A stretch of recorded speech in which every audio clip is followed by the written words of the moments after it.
Welcome to the next video, Money and Inflation. To start this video, I have a question for you. Of these 8 items here, which has not been used as money? And by money, I mean anything generally accepted in payment for goods and services. So we have a shell, a textile, cigarettes, gold bricks, makrela, which is a type of fish, a cow, tobacco, and coins. I'll give you a few seconds to think and answer on your own. Otherwise, you can pause the video. Well, the answer is actually none, because all of these things have historically been used as money.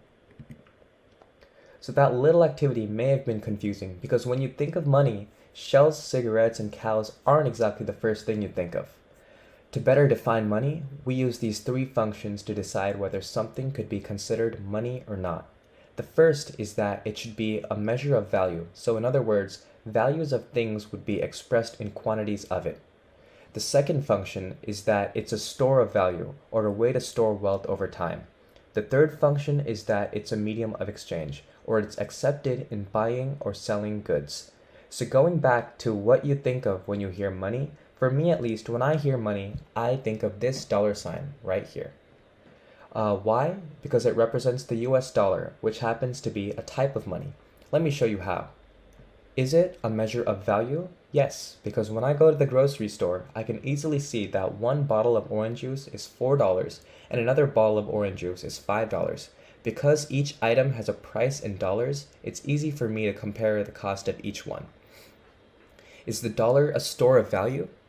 Well, of course, because if I work for someone and make $20, let's say, I can be given a $20 bill that I keep in my wallet and then use later when I want to pay for something.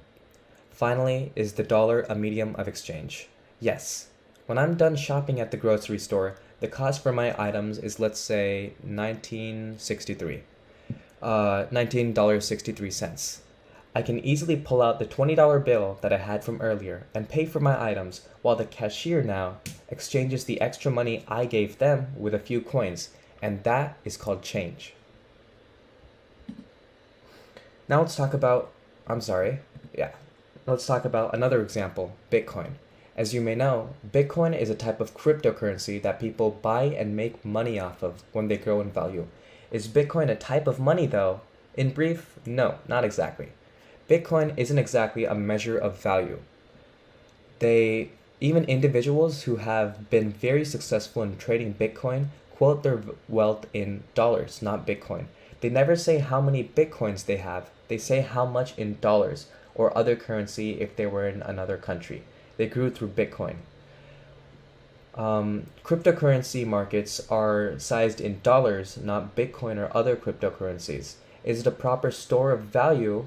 Well, sort of, as many people hold some money in Bitcoin, but I don't know too many people who store most of their wealth in it and make it, and that right there is for a good reason. Because Bitcoin's frequent large price fluctuations make it very risky as an asset for holding one's entire wealth. Finally, is it a proper medium of exchange? No, not really.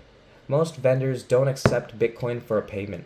Prices are always set in dollars, not Bitcoin, so there's another indicator that Bitcoin isn't a standard medium of exchange. Now, what are some actual examples of money then? Well, in the United States economy, things that would satisfy the 3 functions of money are coins, currency, and checking account balances. Now moving on to inflation. Inflation is a general sustained increase in the price level of items in the market. In other words, it's the decline of purchasing power for the same amount of money. The Consumer Price Index, the CPI, in other words, is the best known measure of inflation, as it calculates how fast money changes in value. For example, let's take a look at the price of milk. In 1913, the standard price of milk was 36 cents per gallon. More recently, in 2013, the standard price of milk rose to $3.53. Now, why did milk become almost 10 times more expensive? Did it become harder to produce? As a matter of fact, not really. In fact, it's the opposite now, because there's new machinery and more cars. Sorry, I meant cows to produce milk. The real reason why milk's price rose that much is inflation, in which the power of money goes down over time, so the cost of goods increases. Now you may ask, what actually causes inflation? The short answer is that inflation happens whenever there's an increase in a country's money supply.